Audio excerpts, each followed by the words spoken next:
ये फसाद उम्मत का वक्त है, हमारी बेटियां मुर्तद होती।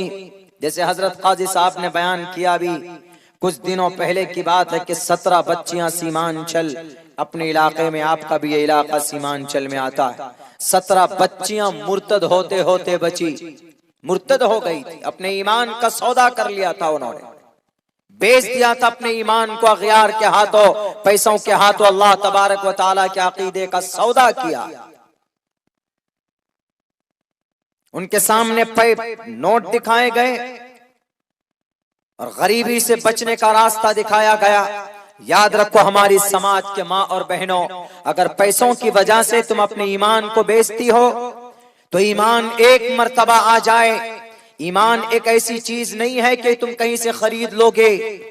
आज मोमिन बन गए, कल हमने अपने ईमान का सौदा कर लिया, फिर 10 दिन के बाद फिर हमने ईमान को खरीद लिया, फिर 15 दिन मोमिन रहे, उसके बाद फिर अपने से निकाल दिया। ये एक सिर्फ अल्लाह तबारक व तआला के तरफ से फजल है कि आप मोमिन हैं। अल्लाह ने आपको ईमान दिया है और अल्लाह तबारक व तआला जिसको चाहता है ईमान देता है और जिसको चाहता है ईमान नहीं देता। कोई माए का लाल ईमान, कोई मोमिन नहीं बन सकता अपने ताकत के बलबूते पर, कोई ईमान को नहीं खरीद सकता। दुनिया के अंदर बड़ा ही कितनों ही पैसों का मालिक हो, उद्योगपति हो, पावर का मालिक हो, पीएम हो कि सीएम हो, यूनाइटेड स्टेट ऑफ अमेरिका का प्रेसिडेंट हो, यूनाइटेड नेशन का चेयरमैन हो, यूएई का कोई अगर कोई दौलतमंद है, लेकिन ईमान को नहीं खरीद सकता। ये तो अल्लाह की तरफ से एक फजल है, एक एहसान है कि अल्लाह आपको ईमान मोमिन बनाता है। फमन शाअ फल्युमिन वमन शाअ फल्यकफुर। और सुनो, इन्नका ला तहदी मन अहबब्त वलाकिन्नल्लाह यहदी मन यशा। ईमान आप ले नहीं सकते, आप खरीद नहीं सकते ईमान को। चंद पैसों में अपने अपने ईमान को बेच दिया। क्यों? वो बच्ची नहीं जानती थी, उसको नहीं मालूम था, उसने सोचा क्या हुआ, अल्लाह की इबादत कर लेंगे, जैसे हम अल्लाह की इबादत करते हैं वैसे जाकर हम कहीं पर जाकर नतमस्तक हो जाएंगे, कहीं पर जाकर अगयार की पूजा प्रार्थना कर लेंगे, कहीं जाकर हम बस अल्लाह ही को तो मानना हुआ। बहुत सेक्युलर होते हैं लोग, क्या बोलते हैं, सब एक ही है इस कायनात में। सब एक कैसे है भाई? सब एक नहीं है। सब एक का मतलब सारे खुदा एक नहीं है। हाँ, खुदा एक है, नाम अनेक है, कॉन्सेप्ट भी होना चाहिए। जैसे हमारा अकीदा है कि हमारा अल्लाह एक है, हमारा अल्लाह एक है, वो पैदा नहीं होता, वो कभी उसके बच्चे नहीं होते, वो माँ बाप किसी के नहीं है, वो बेनियाज है। लम यलिद वलम यूलद वलम यकुल लहू कुफुवन अहद, साफ लफ्जों में अल्लाह ने कुरान में बयान किया। अगर अगयार मानते हैं इस बात को तो उनको भी ये बात माननी चाहिए कि हमारा परमात्मा, हमारा परम शक्तिमान एक, अद्धादेव महान वसुर दयामान, एको देवहा, देव एक, परमात्मा एक। बहुत सारे सेक्युलर आदमी बोलते हैं नमाज पढ़ लो, हाथ जोड़कर सर झुका लो, एक ही है। नहीं, एक नहीं हो सकता। नमाज एक फुल्ली मेथड, एक तरीका है। अल्लाह के नबी अलैहिस्सलातु वस्सलाम के जरिए अल्लाह तबारक व तआला ने बयान किया कि there are 5 times to offer salah. It's your great responsibility. It's great responsibility for every Muslim in 5 times a day. Inna as-salata kanat al-mu'minina kitaban mawquta. 5 वक्त की नमाज 24 घंटे में तुम्हारे लिए जरूरी है। ईमान के बाद अल्लाह को चाहते हो, अल्लाह के करीब होना चाहते हो तो नमाज पढ़नी पड़ेगी। सिर्फ हाथ जोड़कर नतमस्तक करने से नहीं चलेगा, उसकी इबादत करनी पड़ेगी। मर्द हो कि औरत हो, जवान हो या बूढ़ा हो, आकिल है, बालिग है, द ग्रेट रिस्पॉन्सिबिलिटी, बड़ी जिम्मेदारी हो जाती है, बड़ा फरीजा हो जाता है उसके ऊपर नमाज पढ़ने का। और ईमान कोई छोटी मोटी दौलत नहीं है मेरे मुस्लिम भाइयों। इस कायनात में ईमान वाला जब तक रहेगा, रब्बे जुल जलाल सूरज के अंदर रोशनी देता रहेगा। ईमान खत, दुनिया खत, बहुत लोग बोलते हैं कि ईमान वालों को मिटा दिया जाए दुनिया से। हम तो चैलेंज करते हैं कि अगर दुनिया खत्म करना है तो खत्म कर दो मोमिन को। कलिमा पढ़ने वाला है तो दुनिया है, कलिमा पढ़ने वाला खत्म, the world will be finished, दुनिया खत्म हो जाएगी। चांद की रोशनी ईमान के बदौलत, सूरज की गर्मी ईमान के बदौलत, बैन समाई वल अर्ज़, जमीन की गर्दिश ईमान की वजह से। ईमान इतना आसान नहीं है। हमारी समाज के बच्चे और बच्चियां बड़े आसानी से आपको अल्लाह ने दे दिया, बिना स्ट्रगल किए हुए ईमान मिल गया, तो इसीलिए उसकी कोई कदर कीमत नहीं है। पूछिए सहाबाए किराम से कि कितना दर्द बर्दाश्त करके और कितनी मेहनत और मशक्कत करके उन्होंने इसको निखारा है। ईमान क्या चीज होती तब हम तक पहुंची। लेकिन ये जब भी हो सकता है when we will and we will try to know, we will try to educate our child and our society। पढ़ा लिखा है समाज तो जरूर उनको जानकारी होगी कि ईमान क्या है, शरीयत क्या है, मदरसा क्या है। बिना पढ़े लिखे कुछ भी पॉसिबल नहीं। पढ़ने लिखने वाले के लिए तो तारीफ की गई वेदों में भी। यूं कहा गया, उदारा सर्व एवैते ज्ञानी तात्म्य व मयमतम आस्थितः सही युक्तात्मा मामेवामुत्तमाम गतिम। दुनिया वालों, जिसमें ज्ञान देने की सलाहियत है, जो ज्ञान देता है उसको जलील मत करो। जिसमें ज्ञान है गोया उसमें मैं परमात्मा हूं। बहुनाम जन्म नामन्ते ज्ञानवान माम प्रपद्यते वासुदेव सर्वमिति सा महा आत्मा सुदुर्लभः समहात्मा सुदुर्लभः। कई जन्मों के बाद एक इंसान आएगा, वो लोगों को बताएगा, लोगों को सीधा रास्ता दिखाएगा। तालीम की फजीलत है उन लोगों की किताबों में है जो लोग आज मदरसे का विरोध करते हैं, जो लोग आज कुरान का विरोध करते हैं, जो लोग आज तालीम का विरोध करते हैं। उनकी किताबों में कि जो तालीम देने वाले, मौलाना यहाँ पर तालीम देते अपने बच्चों को, उनका क्या मकसद है? सिर्फ यही कि बच्चा जान जाए हमारा, हमारे बच्चे को कुछ ज्ञान आ जाए, हमारे बच्चे को कुछ जानकारी आ जाए। आपने कभी नहीं सुना होगा कि भाई पुलिस को संस्कृत में क्या बोलते हैं? हमने कहा आरक्षकः बोलते हैं। आरक्षकः दंडेने चोरम ताड़यति, संस्कृत में बोलते हैं इसको। मैंने तालीम हासिल की, मैंने मेहनत की, तो मुझे पता चला। आपको भी पता चल सकता है जब आप तालीम हासिल करेंगे। इल्म जानना, वैदी बनो, ज्ञानी बनो। आरक्षकः दंडेने चोरम, पुलिस वाले ने डंडे से चोरम, चोर को ताड़यति, पिटाई की, मार मार कर लाल कर दिया। ये बोलते इसको आरक्षकः दंडेने चोरम ताड़यति। मेरे समाज के मुसलमानों, इस पर बड़ी फजीलत है तालीम के ऊपर। चूंकि उन्वान आपका तालीमी बेदारी कॉन्फ्रेंस है, तो तालीम पर भी बात होनी चाहिए। और यकीनन तालीम ही के जरिए से हम तरक्की कर सकते हैं। बिना तालीम के हम तरक्की नहीं कर सकते। जब आदमी को जानकारी आ जाती है तो बड़ी बड़ी ताकत से, बड़ी बड़ी बातिल ताकत की जड़ों को हिला देता है। आज हमारी 17 बच्चियां चली गई, वो किसी और धर्म में चली गई थी, मुर्तद हो गई। बल्कि यही नहीं, पूरे भारत नहीं, पूरी दुनिया के अंदर में मुर्तद हो रहे हमारे बच्चे, क्योंकि वो जानते नहीं है कि what is the definition of our Quran, what is the method of our last prophet Muhammad सल्लल्लाहु अलैहि वसल्लम। How can I live in the world, दुनिया के में अपनी कैसी जिंदगी गुजारनी। And who was the last prophet, prophet Muhammad कौन थे? Why prophet Muhammad came to the world, दुनिया में क्यों आए थे? व्हाई अल्लाह सुब्हानहू व तआला send down to the earth the Quran करीम, अल्लाह ने जमीन पर कुरान को क्यों उतारा? 23 साल तक नबी पाक अलैहिस्सलाम ने घर घर जाकर कुरान का पैगाम पहुंचाया, कलीमे का उसकी मैसेज को आम किया। क्या जरूरत थी?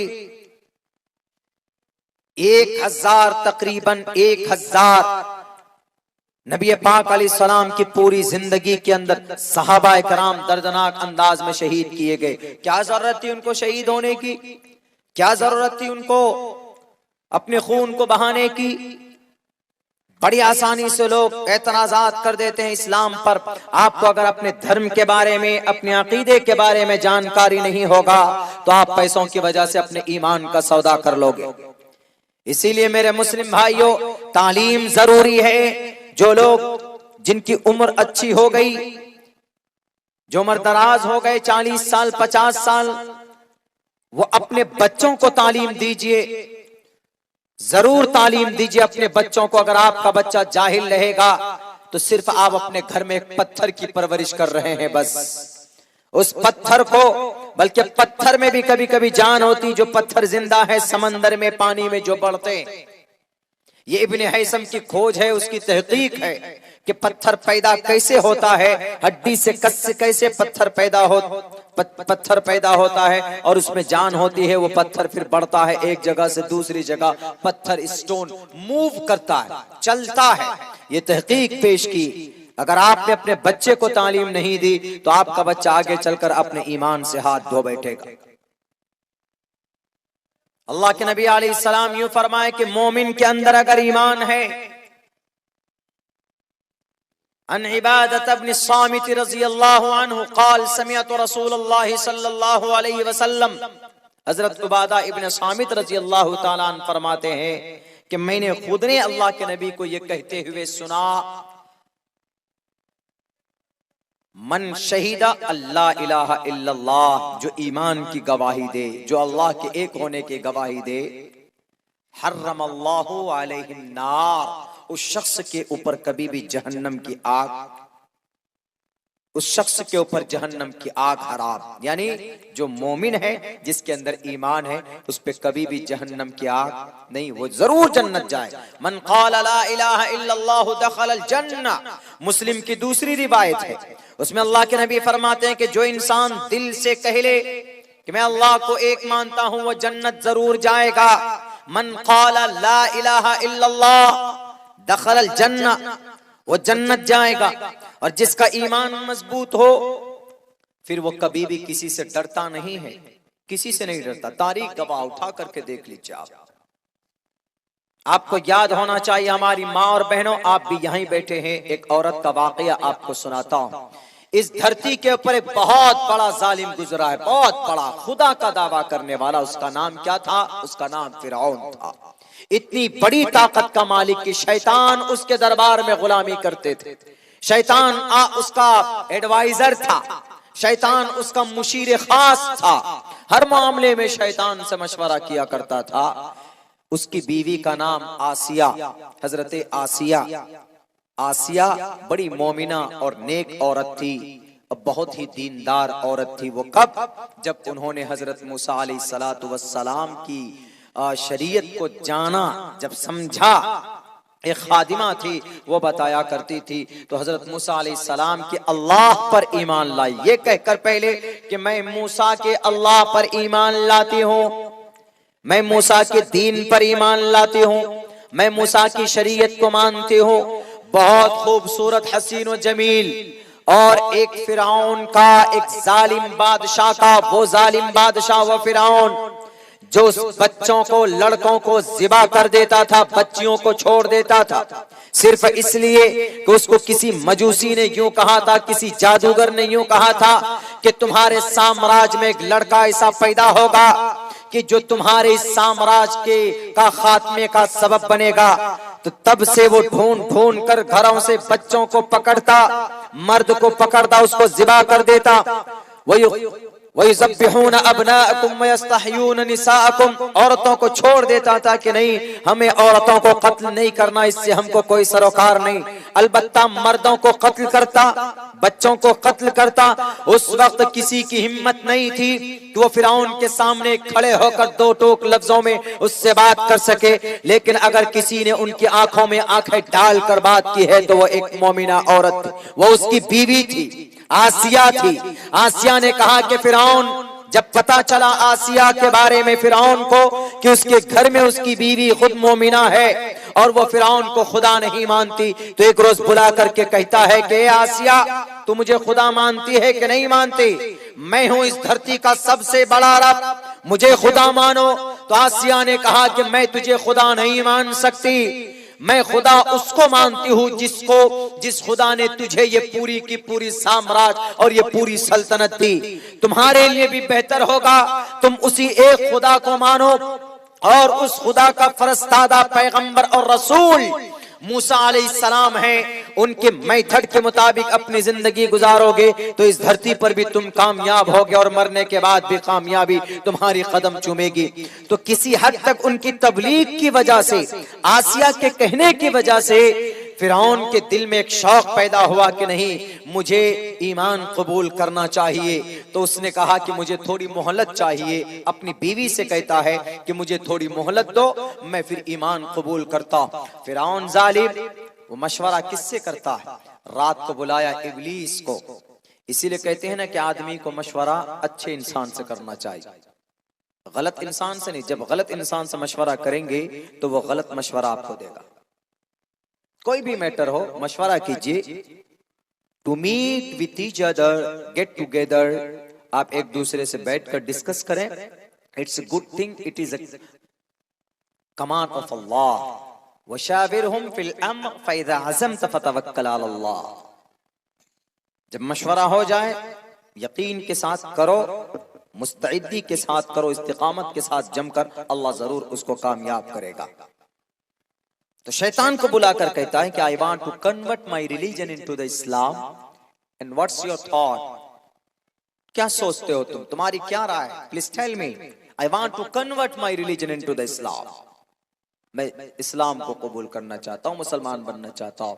मेरी बीवी ने मुझसे कहा, my wife told me, Musa अलैहिस्सलाम्स God, we will believe in there is nothing, there is no lord but one lord, I believe, I will believe। तो उन्होंने कहा कि कैसे हो सकता है? शैतान कहता है कि अरे आपसे बड़ा खुदा कौन, आपसे बड़ा अल्लाह कौन है? आप जो चाहते हैं वो करते हैं, आप जिधर हाथ उठा दें उधर मौत आ जाती, आप जिसको चाहें उसको जिंदा रख दें, आप जो चाहें। यूं कहा गया कि वो कई सौ साल तक तो उसके सर में कभी दर्द नहीं हुआ था, इतना हट्टा गट्टा। यही वो फिरौन की बॉडी है, लाश है, जिसको अल्लाह तबारक व तआला ने गोश्त समेत, बाल भी है उसके बॉडी में आज भी।